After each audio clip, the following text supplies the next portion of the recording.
zao leita ara-pazavana, leita ara-trintsikinao, le manome fanantenana, mampisy dikany ny fiainanao. Hoy anao izao ilay maditra, le maditra kelinao, na mankarary sa minitra, aza de mbola notiavinao.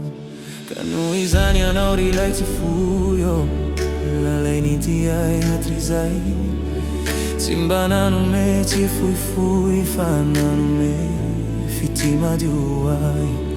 Ka noho izany anao ry lay tsy foyo, lay nity ay hatrizay, tsy mba nanome tsy fohifohy fa nanome fity madio ay. Kami sofre mankadiri ny fitiavanao, kami